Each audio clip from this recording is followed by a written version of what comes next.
Hello दोस्तों, एक बार फिर से आप सब लोगों का स्वागत है हमारा एजुकेशन चैनल पढ़ाई का क्वेच में। और जैसा कि आप जानते हैं प्रीवियसली हम एक्सरसाइज 1.2 कंप्लीट कर चुके हैं।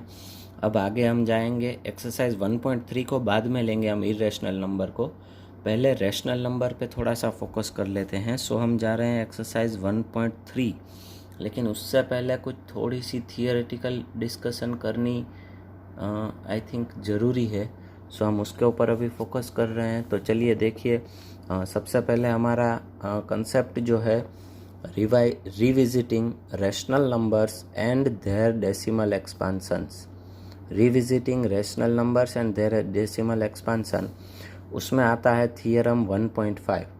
थियरम 1.5 हमें ये कहता है let x be a rational number whose decimal expansion terminates, मतलब जिसका डेसिमल एक्सपांशन टर्मिनेटिंग है। टर्मिनेटिंग मतलब क्या है आपको पता है, पॉइंट के बाद जो डिजिट्स हैं वो एक जगह पे आके स्टॉप हो जाते हैं, इनफाइनाइट तक नहीं जाते। Terminates then X can be expressed, X मतलब number, rational number, expressed in the form P upon Q. तो अगर वो टर्मिनेट्स है तो नंबर जो है वो पी अपॉन क्यू फॉर्म में एक्सप्रेस होगा। आप बोलोगे सर कोई भी रैशनल नंबर होता है, टर्मिनेट हो या ना हो, सही बात है, लेकिन इसमें आगे और कुछ कंडीशन है। Where P and Q are coprime, P and Q are coprime मतलब P and Q normal language में आपको समझ आए ऐसी लैंग्वेज में बोलूँ तो पी एन क्यू में से कुछ कट नहीं हो सकता, अगर हो सकता है तो वो आपको कर लेना है पहले।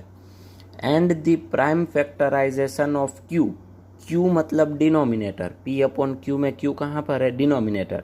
डिनोमिनेटर का प्राइम फैक्टराइजेशन है is of the form 2n 5m। उसका प्राइम फैक्टराइजेशन कौन से फॉर्म में होगा, 2n 5m। अब n क्या है, where n are non negative integers. ठीक है, थोड़ा सा डिटेल में मैं इसको नॉर्मल लैंग्वेज में समझाऊँ तो ऐसा कह सकते हैं कि अगर किसी p अपॉन क्यू फॉर्म वाले नंबर में डिनोमिनेटर का अगर आप डिनोमिनेटर का प्राइम फैक्टराइजेशन करोगे और वो प्राइम फैक्टराइजेशन में आपको 2 और 5, या तो 2 या तो 5 या तो दोनों, सिर्फ इतने ही फैक्टर्स मिलते हैं, इसके अलावा और कुछ नहीं मिलता, तो इसका मतलब ये हुआ कि गिवन नंबर का डेसिमल एक्सपांशन जो है वो टर्मिनेटिंग होगा। कब टर्मिनेटिंग होगा, डिनोमिनेटर में 2 और 5 हो तो। देखिए उसका कन्वर्स थियरम है, थियरम 1.6, वो देखते हैं ताकि ध्यान से समझ में आए। Let x is equals to p upon q be a rational number, let x is equals to p upon q be a rational number such that, ऐसा रैशनल नंबर है such that the prime factorization of q, prime factorization of q मतलब denominator का, is of the form 2n 5m, मतलब उसमें सिर्फ 2 और 5 और दोनों आपको प्राइम फैक्टर्स में मिलते हैं। Where m are non negative integers then x has a decimal expansion which terminates, मतलब उस अगर ऐसा होता है, मतलब डिनोमिनेटर का प्राइम फैक्टराइजेशन अगर हम करें और वो आप उसके प्राइम फैक्टर्स में आपको 2 और 5 सिर्फ ये दो या इन दोनों में से कोई एक मिलेगा तो भी चलेगा, ये ध्यान रखना, दोनों मिलना कंपलसरी नहीं है, एक मिलेगा तो भी चलेगा, लेकिन इन दोनों के अलावा और कोई तीसरा नहीं होना चाहिए। अगर तीसरा है तो नॉन टर्मिनेटिंग आएगा, अगर तीसरा नहीं है तो टर्मिनेटिंग आएगा। ठीक है, ये समझ में आ गया। तो चलिए अब हम जाते हैं एक्सरसाइज 1.4 में। एक्सरसाइज 1.4 का क्वेश्चन नंबर 1 का नोटिस मैं रीड करता हूँ, आप टेक्स्ट बुक अपने पास रखना जब ये नोटिस सुन रहे हो तब। ठीक है, क्वेश्चन 1 में ऐसी नोटिस है कि without actually performing long division state whether the following rational numbers have terminating decimal expansion और नॉन टर्मिनेटिंग डेसिमल एक्सपांशन। ठीक है, मतलब आपको डिवीजन किए बिना बताना है कि डेसिमल एक्सपांशन जो है वो टर्मिनेटिंग है या नॉन टर्मिनेटिंग। सिंपल है, आप इसी थियरम से बता सकते हो। डिनोमिनेटर को प्राइम फैक्टराइज करो, जैसा हम फंडामेंटल थियरम ऑफ एरिथमेटिक में करते थे वैसे प्राइम फैक्टराइज करो। ठीक है, अब मैं यहाँ पे आपको पहले क्लियर कर दूँ। देखिए क्वेश्चन 2 में आप इसमें नोटिस रीड कीजिए तो उसमें ऐसा गिवन है आपको, क्वेश्चन 2 की नोटिस में मेरे पास टेक्स्ट बुक नहीं है, लेकिन जहाँ तक मुझे याद है उसमें क्वेश्चन 2 में ऐसा गिवन है कि क्वेश्चन 1 में जो नंबर्स गिवन है, क्वेश्चन 1 में जो नंबर्स गिवन है उसमें अगर डेसिमल एक्सपेंशन टर्मिनेटिंग है तो वो आपको फाइंड आउट करना है। मतलब लिखा है find the terminating decimal expansion of numbers given in question 1 if it terminates. ठीक है, ऐसा कुछ क्वेश्चन में गिवन है। तो चलिए अब हम उस क्वेश्चन पे फोकस करते हैं। फर्स्ट वन सम हमारा कौन सा है, 13/3125। अब नॉर्मली इसमें कुछ कट हो सकता है, ऐसा लग नहीं रहा। सो सबसे पहले हम स्टार्ट करेंगे डिनोमिनेटर से। कहाँ से स्टार्ट करेंगे, डिनोमिनेटर। डिनोमिनेटर में क्या है, 3125। मैं यहाँ पे दोनों क्वेश्चन साथ में कर रहा हूँ, आपको भी फेयर बुक में साथ में ही करना है। ऐसे क्वेश्चन 1 और 2 करके क्वेश्चन 1 की नोटिस, फिर क्वेश्चन 2 की नोटिस, और फिर ऐसे लिखना स्टार्ट करना। ठीक है, ऊपर वाले थियरम भी आपको लिखने हैं कंपलसरी। जितना मैं यहाँ पे लिखता हूँ वो आपको लिखना ही है, जो मैं रफ पेज में करता हूँ वो आपको नहीं लिखना।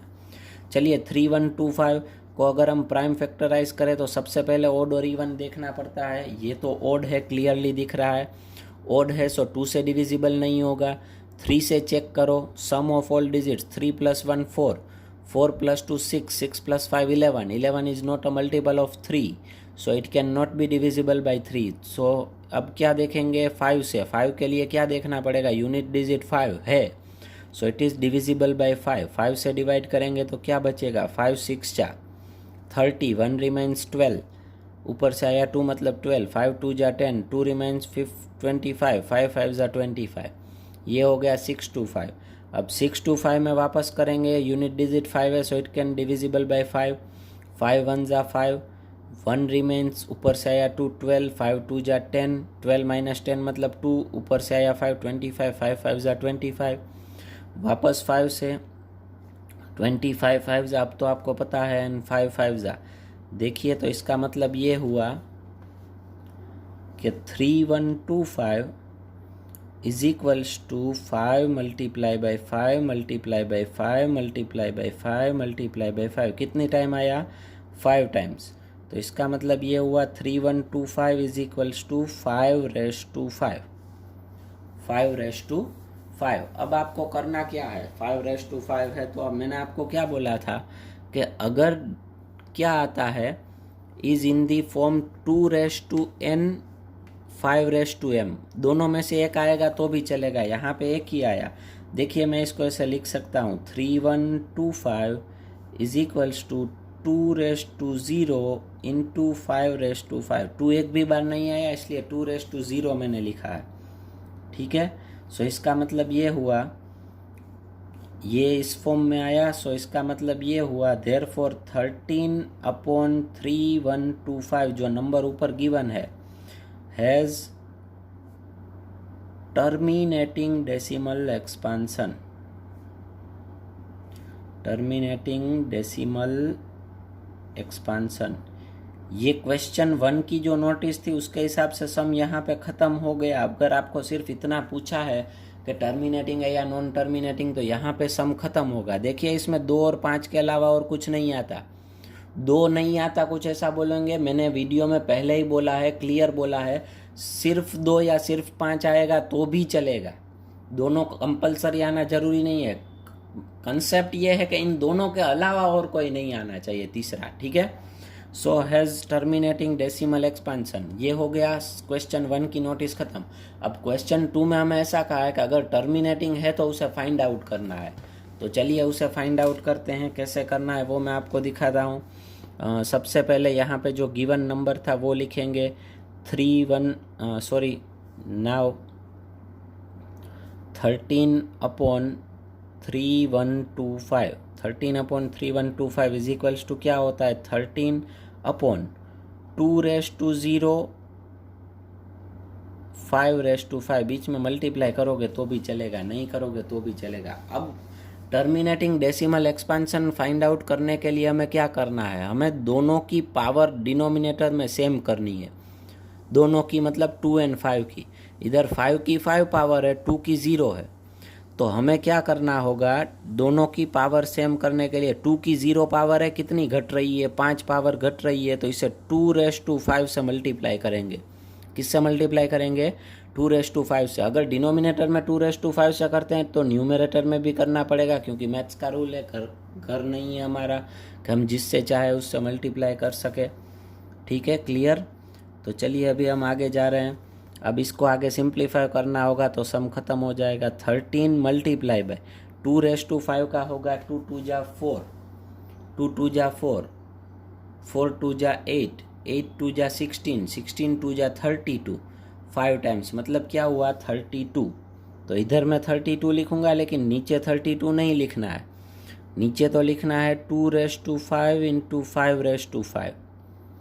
चलो अभी ऊपर मल्टीप्लाई करो, 13 इंटू 32 का 390 प्लस 26 मतलब होगा ये 416 होगा आई थिंक। ठीक है, 416 ही होगा। अब नीचे आएगा 2⁵ इंटू 5⁵ मतलब 10⁵ होगा। क्या होगा, 10⁵. अब 10⁵ का मतलब होता है 1 के पीछे 5 जीरो, 1 के पीछे 5 जीरो। तो अगर हम इसे डिनोमिनेटर में से निकाल दें तो ऊपर पॉइंट के बाद कितने डिजिट आने चाहिए, 5 डिजिट। तो देखिए 416 3 डिजिट तो हैं, अभी उसके आगे लेने होंगे 2 डिजिट, तो 5 डिजिट हो गए। अब पॉइंट आगे कुछ नहीं है तो 0, तो ये हो गया इसका टर्मिनेटिंग डेसिमल एक्सपेंशन 0.00416। क्लियर है सबको। ठीक है, तो चलो अब हम सेकंड वन सम पे जाते हैं। सेकंड वन में कुछ क्वेश्चन है 17/8। सेकंड वन में क्वेश्चन क्या है, 17/8। तो चलिए वापस सेम प्रोसेस करेंगे हम। सेम प्रोसेस मतलब 8 डिनोमिनेटर को डायरेक्ट, अभी 8 का तो आपको पता है 2 4 जा एंड 2 2 जा।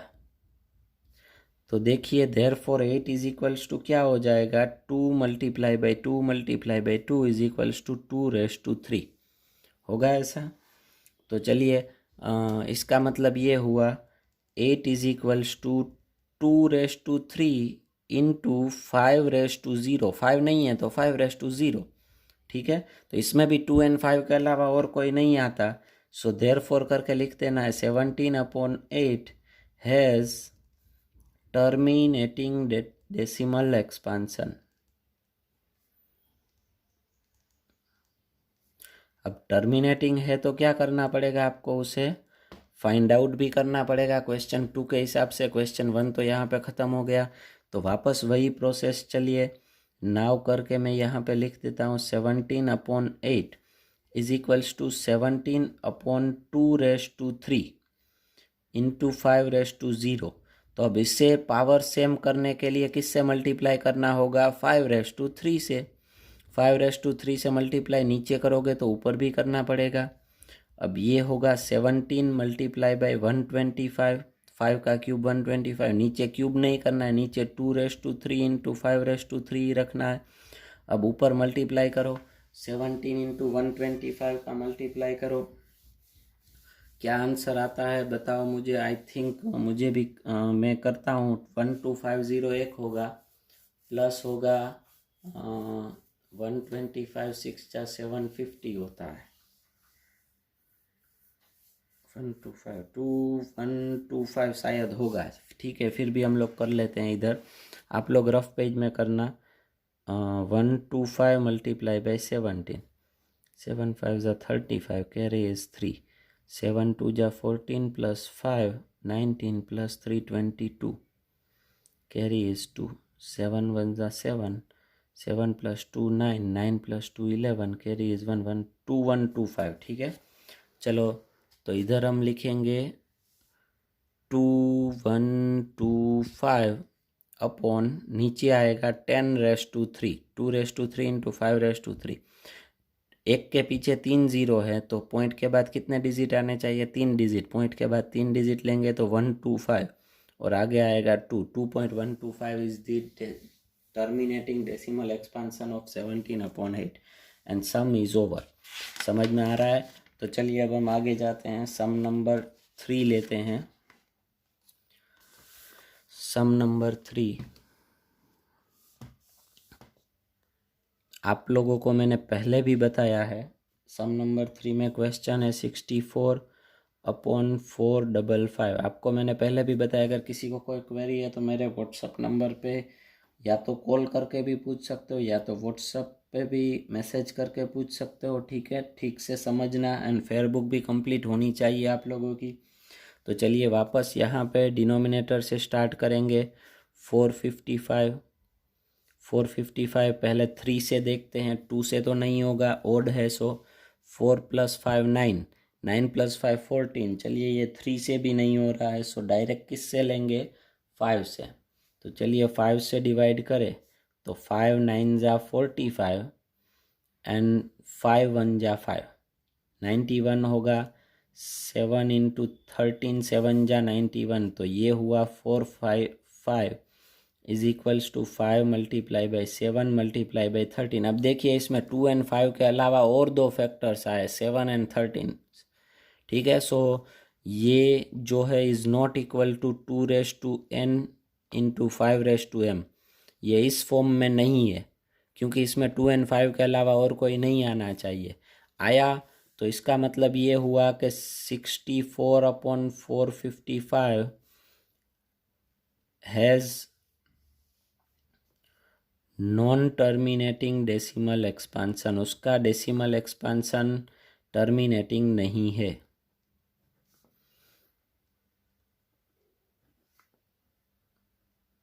समझ में आ गया? अब टर्मिनेटिंग नहीं है तो क्वेश्चन 2 अप्लाई ही नहीं होगा, क्वेश्चन 2 उसी में अप्लाई होगा जो टर्मिनेटिंग है। ठीक है, ये हो गया क्लियर। ये सम यहाँ पे ही ओवर होगा, यहाँ पे पावर सेम करने की ज़रूर नहीं पड़ेगी क्योंकि ये नॉन टर्मिनेटिंग है। कोई इसको थोड़ा सा लैंग्वेज चेंज करके ऐसे भी लिख सकता है, decimal expansion of 64/455 is non terminating. ठीक है, चलिए उसके बाद हम आगे जा रहे हैं, सम नंबर 4 ले रहे हैं।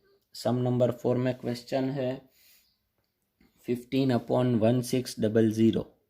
अब देखिए इसमें पहले तो कट हो सकता है, इसमें से 5 होता है, 5 3 जा, और इसमें से होता है 5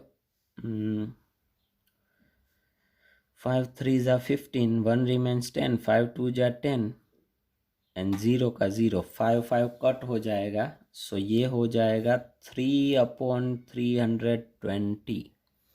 अब हम 320 का देखेंगे।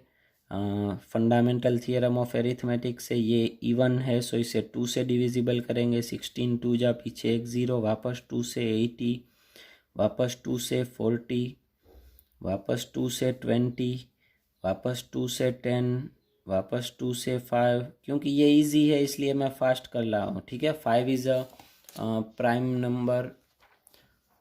सो चलिए ये हो जाएगा 320 इज इक्वल्स टू 2 × 2 × 2 × 2। कितने टाइम है, 6 टाइम है, तो ये 6 टाइम 2 और 5। इसका मतलब ये हुआ 320 इज इक्वल्स टू 2⁻6 × 5 के ऊपर कोई पावर नहीं है तो 1। ठीक है, सो ये तो आ गया 2 और 5 वाले फॉर्म में। So therefore 3/320 has terminating decimal expansion.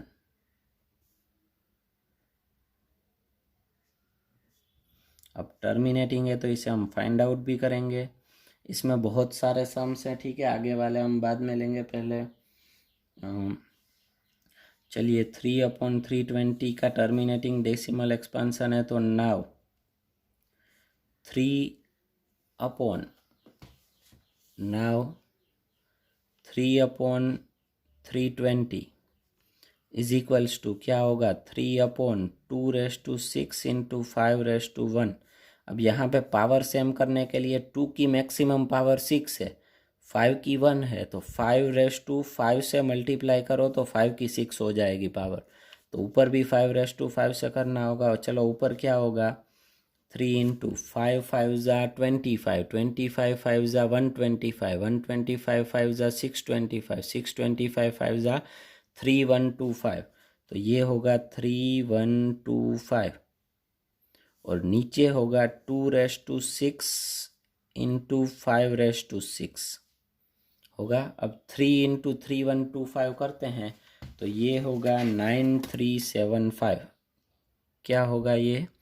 9375 और अपॉन होगा 10⁻6। 10⁻6 मतलब पॉइंट के बाद कितने डिजिट आने चाहिए? 6 डिजिट। तो 4 डिजिट तो हैं हमारे पास ऑलरेडी 9375।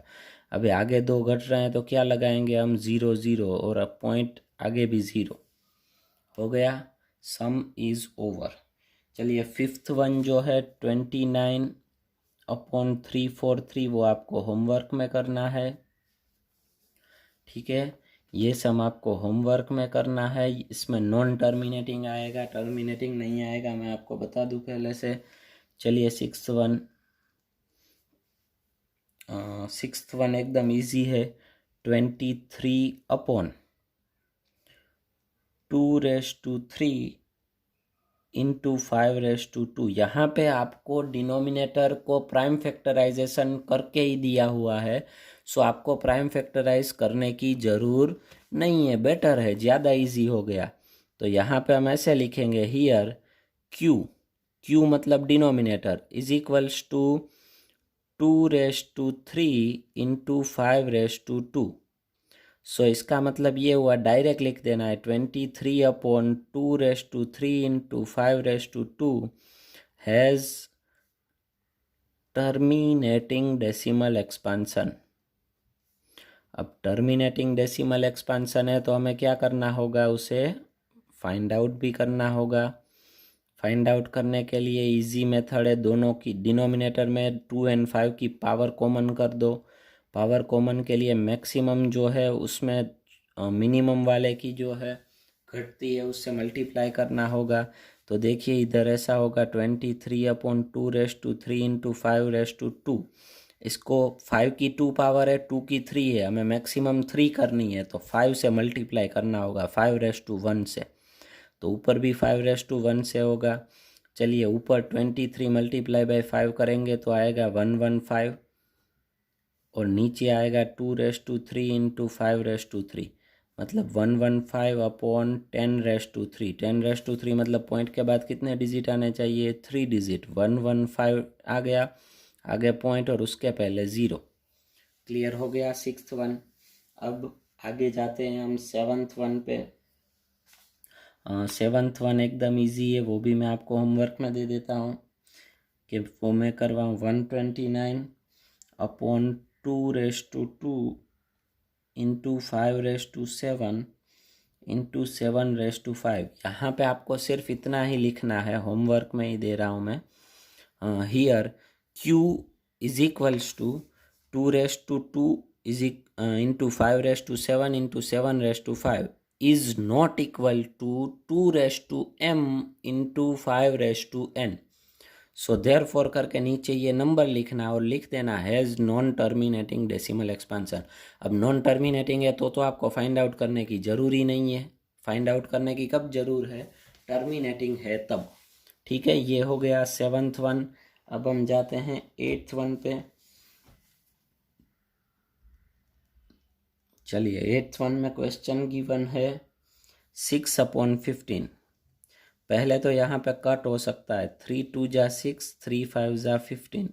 देखिए अगर कट करना आप भूल जाओगे तो ये सम आपका रॉन्ग पड़ेगा। क्यों रॉन्ग पड़ेगा वो भी मैं आपको बता दूं। क्योंकि यहाँ पे अगर आप कट नहीं करोगे तो डिनोमिनेटर के प्राइम फैक्टराइजेशन में 3 आएगा। 3 आएगा तो आप ऐसा बोलोगे कि ये नॉन टर्मिनेटिंग है, लेकिन एक्चुअली में ये टर्मिनेटिंग है। सो ध्यान रखना, कट होता है सो पहले करना है। तो यहाँ पे होगा हियर डायरेक्ट डिनोमिनेटर में तो अभी प्राइम नंबर ही है। q is equals to 2⁻0। डिनोमिनेटर में 2 नहीं है फैक्टर में, तो 2⁻0 जो नहीं है वो 0 हमने पहले दूसरे सम में देखा था। एंड 5⁻1 2⁻0 एंड 5⁻1 इसका मतलब ये हुआ therefore 2/5 has terminating decimal expansion. ठीक है, टर्मिनेटिंग डेसिमल एक्सपांसन। अब ये आगे का सम आपको होमवर्क में करना है। नहीं, चलिए ये रहने दीजिए, ये मैं करवाता हूँ, इसके बाद वाला दूंगा, क्योंकि अभी तक मैंने आपको 2 सम होमवर्क में दिए हैं, दोनों नॉन टर्मिनेटिंग वाले हैं। एक आध टर्मिनेटिंग वाला करो ताकि आपको पता चले, ठीक है। तो अब इसमें आगे हम क्या करेंगे, 2 है, सॉरी 2 है, तो उससे हम स्टार्ट करेंगे 2/5, सॉरी मिस्टेक। तो इधर डिनोमिनेटर में हम ऐसे लिखेंगे 2⁻0 × 5⁻1। अब पावर इक्वल करने के लिए हमें किससे मल्टीप्लाई करना पड़ेगा, 2 से, क्योंकि 5 की 1 पावर है, 2 की भी 1 पावर करनी होगी। सो 2⁻1 से नीचे तो ऊपर भी करना पड़ेगा, ऊपर 1 ना लिखो तो चलता है, ऊपर दोनों में, हाँ पावर में, 2 2 जा 4, और नीचे होगा 10⁻1 मतलब 10, 4/10 का क्या होगा 0.5। 0.5 is a terminating, 0.5 is a decimal expansion of given number. चलिए अब उसके बाद 9th वन जो है 35/50, आपको करना है होमवर्क में, एकदम इजी सम है, ठीक है। अब 10th वन जो है वो मैं करवाता हूँ, 77/210। आइए 77/210 में करवाता हूँ। पहले तो इसमें से कट हो रहा है, ऊपर होगा 11 7 जा, और ये देखिए 7 × 30, सो 7 7 कट, सो ये हो जाएगा 11/30, ठीक है। अब हम 30 में फाइंड आउट करेंगे, 30 को प्राइम फैक्टराइजेशन करेंगे 2 15 3 5 जा, so therefore 30 is equals to 2 multiply by 3 multiply by 5। इसका मतलब ये हुआ is not equal to 2m × 5n। ये इस फॉर्म में नहीं है, इस फॉर्म में नहीं है, इसका मतलब ये हुआ 35/50, या तो आप 11/30 भी लिख सकते हो, has non terminating decimal expansion.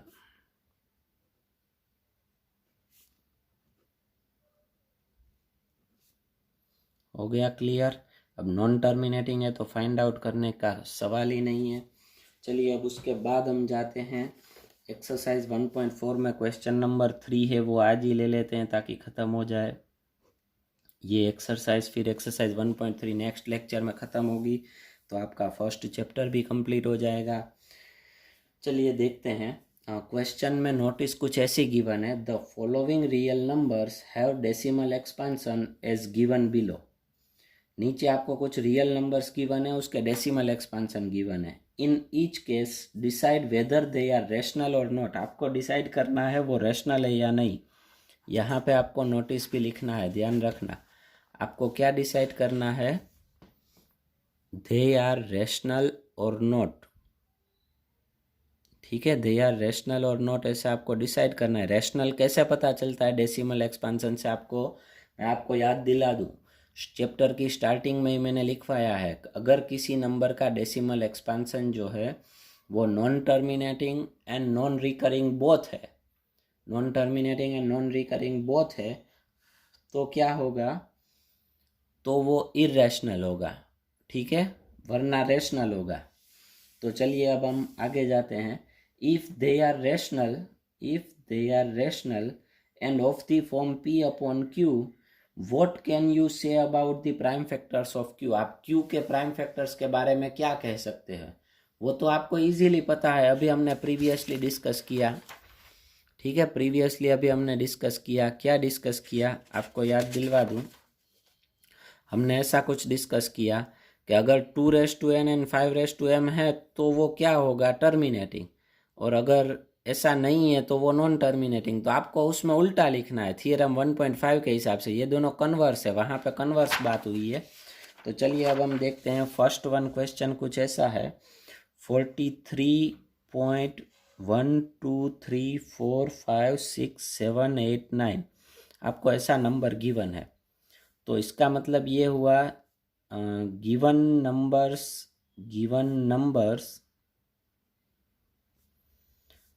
Decimal expansion, given number का डेसिमल एक्सपांसन कैसा है, given numbers decimal expansion is terminating. कैसा है, टर्मिनेटिंग है। सो टर्मिनेटिंग है तो इसका मतलब क्या होगा, टर्मिनेटिंग है तो इसका मतलब ये हुआ, so therefore given number is rational. कैसा है, हमें पहले तो रेशनल है या नहीं वो बताना है, फिर उसके बाद उसके P अपॉन Q फॉर्म में आप Q के बारे में क्या कह सकते हो, सिर्फ आपको यही बताना है। What can you say about the prime factors of Q। अब ये टर्मिनेटिंग है तो इसका मतलब ये हुआ Q is equals to 2m into 5n, where m and n are non-negative integers।